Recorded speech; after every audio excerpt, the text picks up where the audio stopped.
नमस्कार साथियों, एक बार फिर से आप सभी का हमारे YouTube चैनल पर हार्दिक अभिनंदन और स्वागत है। देखिए, आज बात करेंगे सामाजिक अध्ययन जो 4th पारी थी।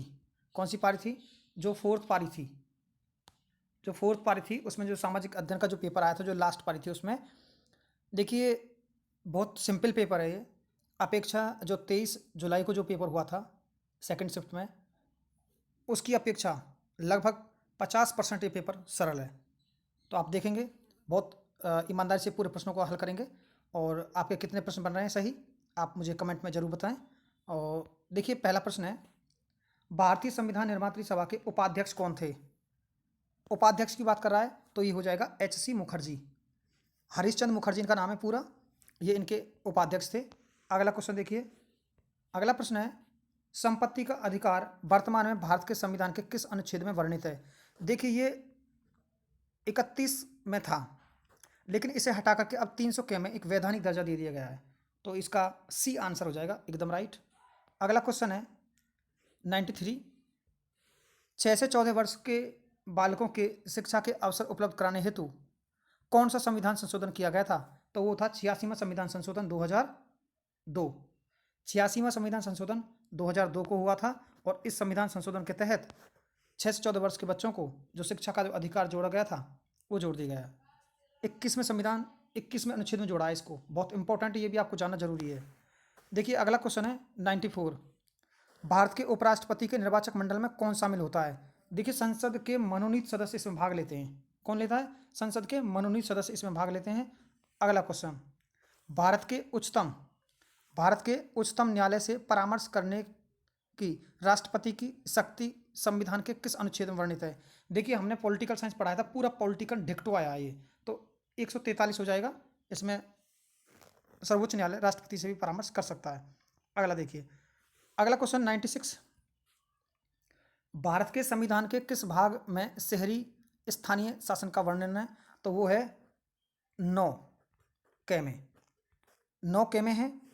आप लोग देख रहे हैं ये 74वें संविधान संशोधन 1993 के तहत इसे जोड़ा गया था आर्टिकल 243 में।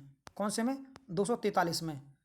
ये ओ से लेकर के और जेड जी तक जोड़ा गया है। हमने इसकी ट्रिक बताई थी, आओ जेठ जी चाय पिए। तो बहुत अच्छा पेपर है, काफ़ी नॉर्मली पेपर है, ऐसा हार्ड पेपर नहीं है। अगला क्वेश्चन 97, 97 है, राष्ट्रीय बाल अधिकार संरक्षण आयोग में न्यूनतम कितनी महिला सदस्य होना अनिवार्य है? तो इसमें दो महिला सदस्य होना अनिवार्य है। क्वेश्चन नंबर 98, 98 लिखा है, भारतीय संविधान के अनुच्छेद 74 के तहत राष्ट्रपति किसकी सलाह से कार्य करता है? तो आप लोगों को मैं बता दूं, पिछली बार भी ये प्रश्न ही आया था, दोबारा रिपीट हुआ एक क्वेश्चन, तो वो हो जाएगा मंत्रिपरिषद। अगला है 99, 99वां क्वेश्चन है, निम्नलिखित में से कौन सा आंतरिक ग्रहों का एक समूह है? तो 99 क्वेश्चन है, इसका उत्तर हो जाएगा बी। देखिए इसमें हो जाएगा शुक्र, पृथ्वी, बुध और मंगल, ये जो बी ऑप्शन है इसका ये हो जाएगा। अगला क्वेश्चन देखिए, क्वेश्चन नंबर 100, निम्नलिखित में से क्रम से अक्षांश व देशांतरों के संबंध में सही अभिव्यक्ति है? इसे देख रहे हैं तो इसका आंसर हो जाएगा ए, 87 डिग्री से उत्तर से 197 पूर्वी देशांतर, ये बिल्कुल इसका राइट आंसर है, कोई प्रॉब्लम नहीं है। देखिए विषुव संबंधित है, देखिए विषुव जो होते हैं, एक होता है 21 मार्च, 21 मार्च, और एक होता है 23 सितंबर, 23 सितंबर। तो आपको देखिए कौन सी डेट दी गई है? 23 सितंबर। तो इसमें आपको केवल एक ही डेट मिली है 21 मार्च, तो 21 मार्च को भूमध्य रेखा पर सूर्य चमकता है और एक 23 सितंबर को, तो इनसे विषुव की स्थिति बनती है। ये मैंने आपको क्लास के दौरान भी बहुत अच्छा पढ़ाया था।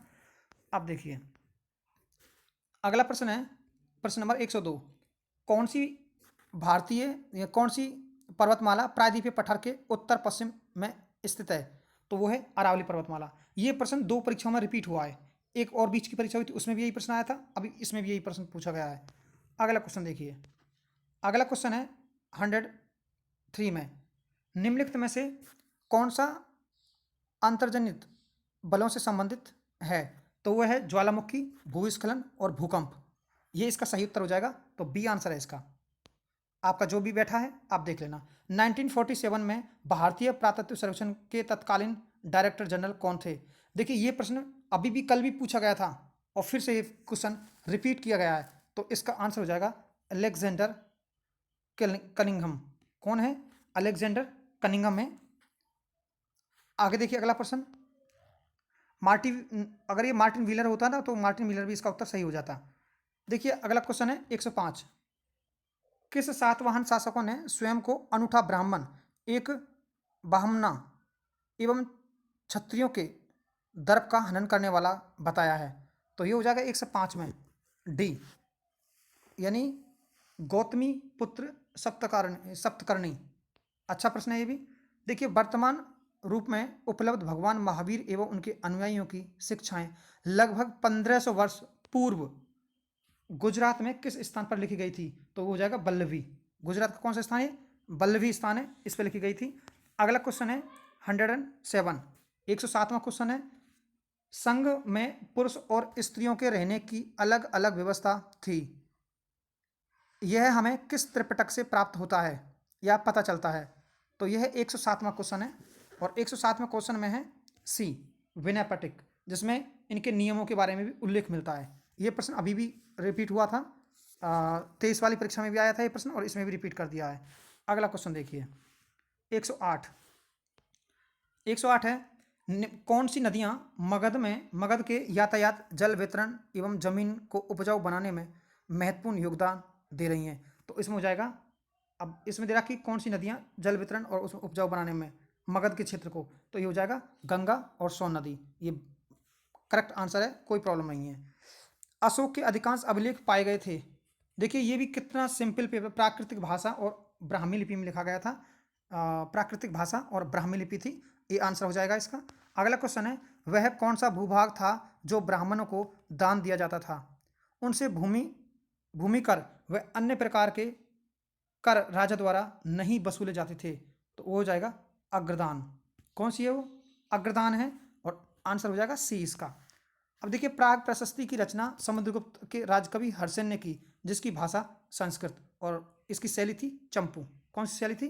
चंपू, यानी ये गद्य पद शैली में लिखा गया साहित्य है, तो ये संस्कृत में हो जाएगा। देखिए बहुत सिंपल पेपर है, अपेक्षा उन दो पेपरों के आपने उनको भी देखना। शुंग वंश की स्थापना किस मौर्य शासक सेनानायक द्वारा की गई थी? देखिए ये सेनापति था वृद्धरथ का, और इसने अपने ही सेनापति की हत्या कर दी थी, जिसका नाम था पुष्यमित्र शुंग, और शुंग वंश की नींव रखी थी। ये अपने आप में अच्छा प्रश्न है।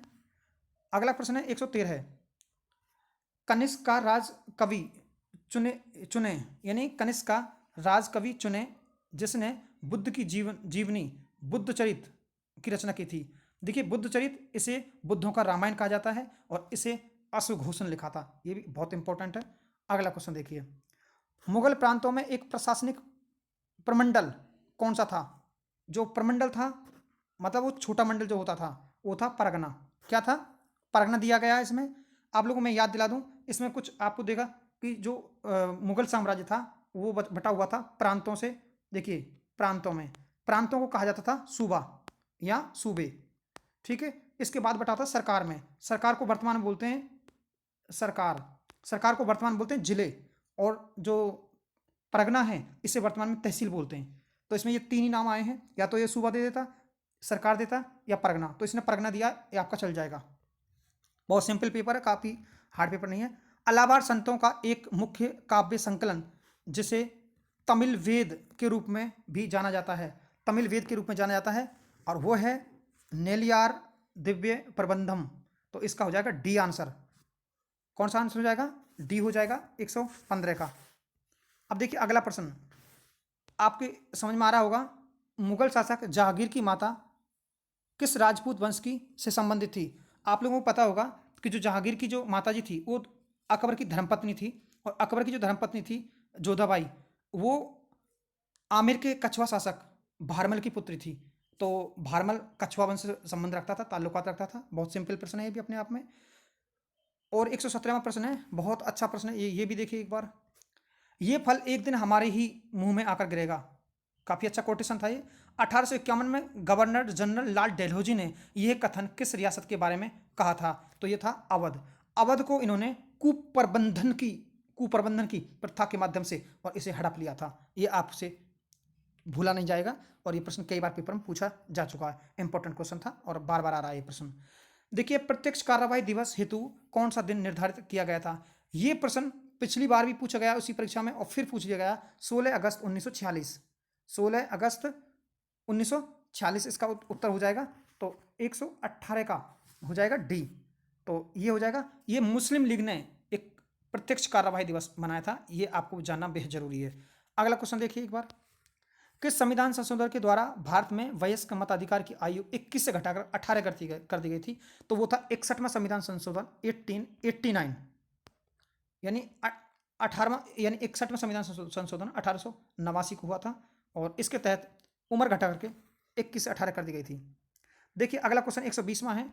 120वां प्रश्न है, भारत के संविधान के प्रस्तावना में कौन सी विशेषता नहीं है? तो पंथ निरपेक्षता, संघीय शासन, राजनयिक व्यवस्था और प्रतिष्ठा की समानता। तो इसमें पंथ निरपेक्षता है, प्रतिष्ठा की समानता है, संघीय शासन, राजनीतिक न्याय। तो राजनीतिक न्याय तो है लेकिन संघीय शासन नहीं है।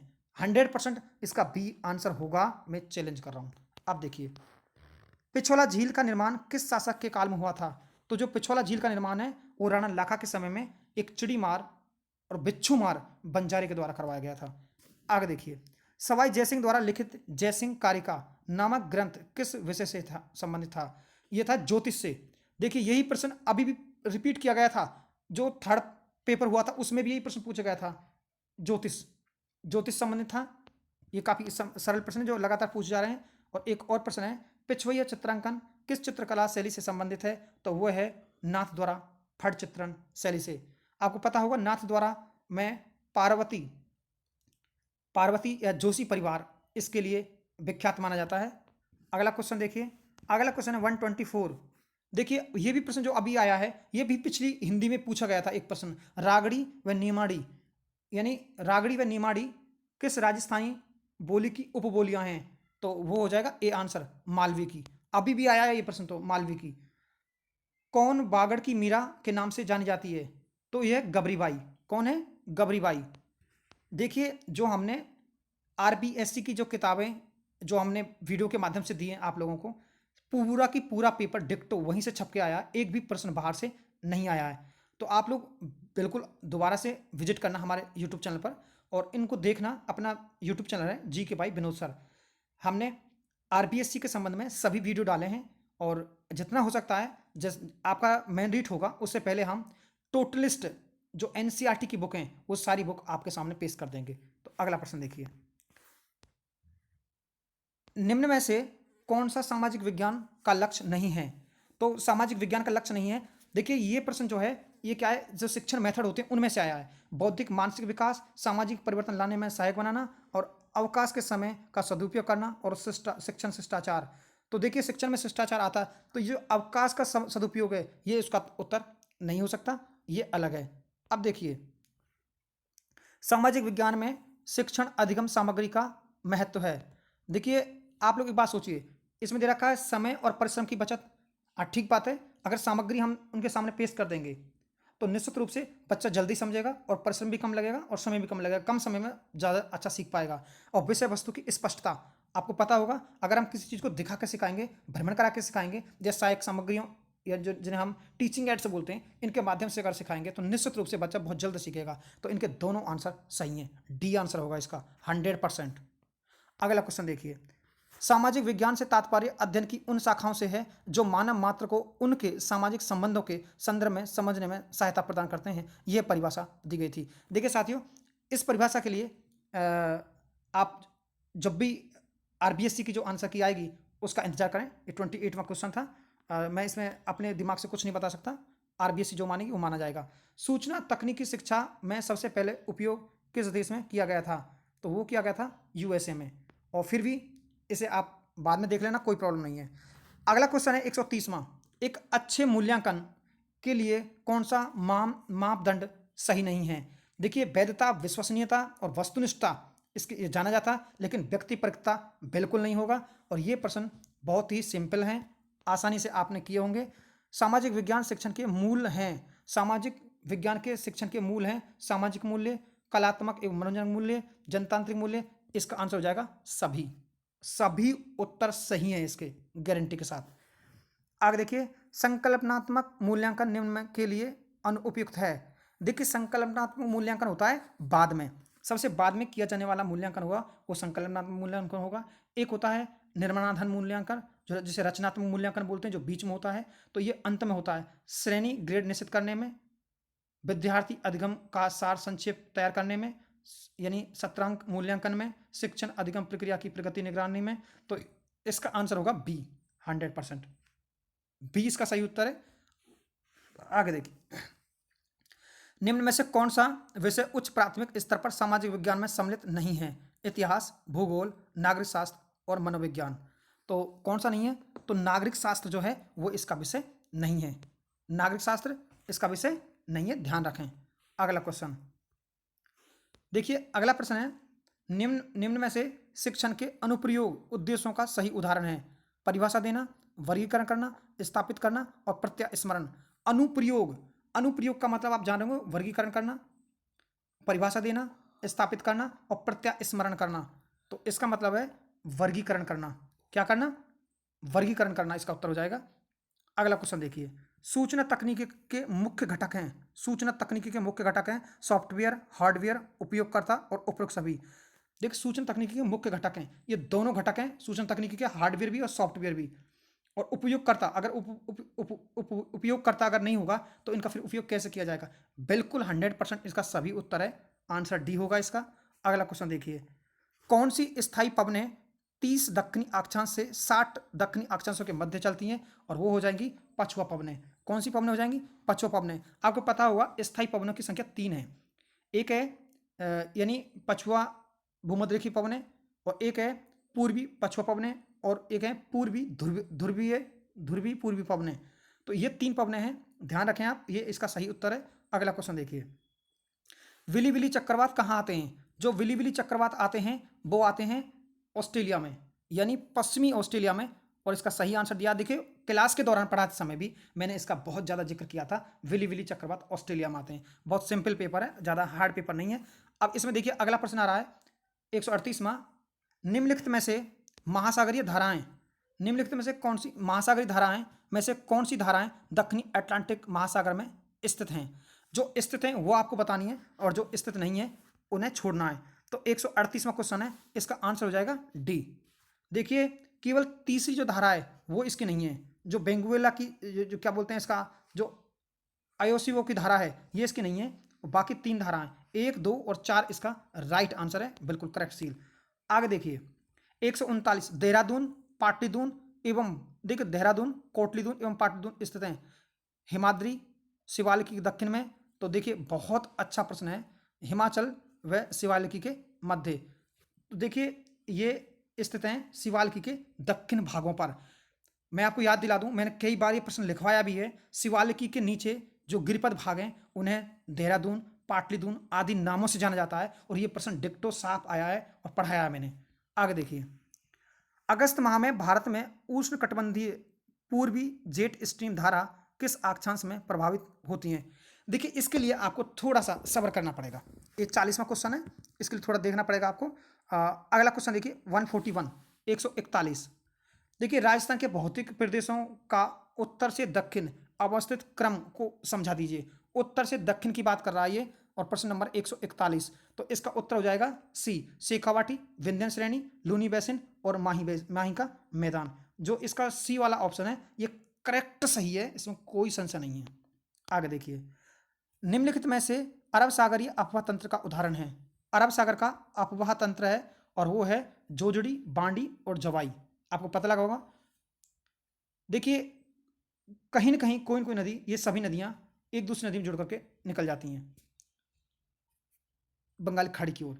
अगला क्वेश्चन देखिए, अगला क्वेश्चन है, ये भी बहुत अच्छा प्रश्न है, अगर आप देख पाएंगे तो। ये कह रहा है कि सुमिलित कीजिए अभ्यारण्य और उनके वन्य जीव। देखिए राष्ट्रीय मरु उद्यान, जो राष्ट्रीय मरु उद्यान वो गोडावन के लिए जाना जाता है, और सीता माता अभ्यारण्य वो उड़न गिलहरी के लिए जाना जाता है। अब आपको समझ में आ गया होगा, तो इसका आंसर जो है ये है 143। तो इसका आंसर हो जाएगा, पहले में हो जाएगा सी हो गया, पहले में क्या हो जाएगा, गोडावन, पहले में हो जाएगा सी, पहले में सी हो रहा है, और इसके बाद में जो दूसरे में हो जाएगा ए टोडगढ़ रोबल अभ्यारण्य है वो तेंदुआ के लिए जाना जाता है, सीता माता अभ्यारण्य उड़न गिलहरी के लिए जाना जाता है, और माउंट आबू जो है वो रीछ के लिए जाना जाता है। तो इसका आंसर हो जाएगा ए, करेक्ट सही है, बिल्कुल 100% सही है। देखिए सुमिलित कीजिए, बहुत सिंपल पेपर है। सीसा जस्ता, देखिए विद्युत तार बनाने का काम, देखिए सीसा जस्ता, जो सीसा जस्ता है, मैं इसे एक बार थोड़ा सा बैक कर देता हूँ। अब देखिए जैसे इसमें तांबा, देखिए तांबा जो है वो आता है विद्युत तार बनाने में, विद्युत के तार बनाए जाते हैं इससे। और इसके बाद में अगर अपन देखते हैं ये विद्युत तार बनाए जाते हैं, और इसमें क्या है जो सीसा जस्ता है, ये देखिए एक बार देख लीजिए, प्रश्न नंबर है ये 144। 144 में आंसर हो जाएगा डी। कौन सा हो जाएगा? डी आंसर हो जाएगा। तो पहले में हो जाएगा डी, सीसा सीसा जस्ता है, सीसा संचयक सेल बैटरी अम्ल होता है, आपने पढ़ा होगा अच्छे से। और ये जो क्या वो तांबा है ये विद्युत तार है। और इसके बाद में जो ये जिप्सम है 3 वाला, और ये हो जाएगा उर्वरक। जिप्सम क्या है? एक उर्वरक है, आपके समझ में आ गया होगा। और वोलेस्टेनाइट है, ये क्या है? यानी ये है श्रीमिक, श्रीमेक है। तो ये इसका आंसर हो जाएगा डी, बिल्कुल ठीक है, राइट आंसर है ये। देखो उत्तर पश्चिम रेलवे मंडल का मुख्यालय कहाँ स्थित है? तो जयपुर में। देखिए ये बहुत ज़्यादा ही सिंपल परीक्षा प्रणाली जो अपनाई गई है बोर्ड द्वारा, और ये मेरे हिसाब से मैं मानता हूँ कि जो जो 23 तारीख में या 24 की प्रथम पारी में जो पेपर हुआ था उसके साथ एक कुठाराघात है। और ये बिल्कुल ही बहुत ज़्यादा सिंपल पेपर है, 55-56 क्वेश्चन इसमें सरल हैं, जबकि उसमें 30 क्वेश्चन बहुत जो तीव्र बुद्धि वाला बच्चा है वो ही ले पा रहा है। आप लोग देखना अगला क्वेश्चन है 146। राणा सांगा की मृत्यु कब हुई थी? तो 30 जनवरी 1528 को हुई थी। ये भी अच्छा प्रश्न था, सीधा प्रश्न है। बिश्नोई संप्रदाय के प्रवर्तक कौन थे? तो जाम्बोजी। कौन है बिश्नोई संप्रदाय के संस्थापक? जाम्बोजी हैं।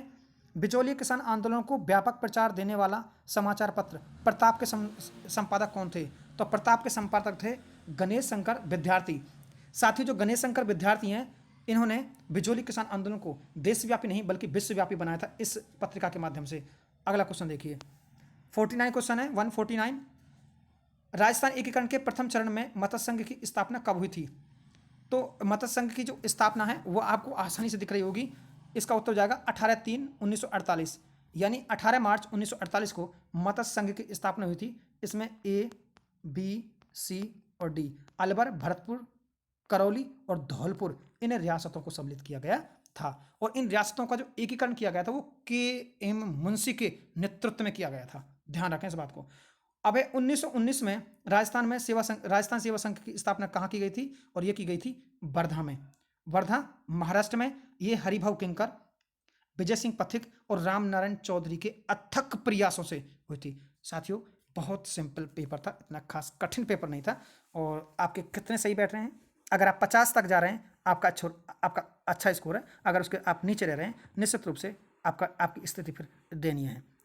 साथियों आपके कितने बैठ रहे हैं मुझे कमेंट करके जरूर बताना। मैंने इनके साथ में एक्स्ट्रा फैक्ट भी बताने की कोशिश की थी, और मैंने इससे संबंधित आपके जो संस्कृत और हिंदी के वीडियो भी अपलोड कर दिए हैं। अगर आपने वो नहीं देखे तो जरूर देखना। थैंक यू साथियों, धन्यवाद। हम आपके उज्ज्वल भविष्य की कामना करते हैं। Thank you so much.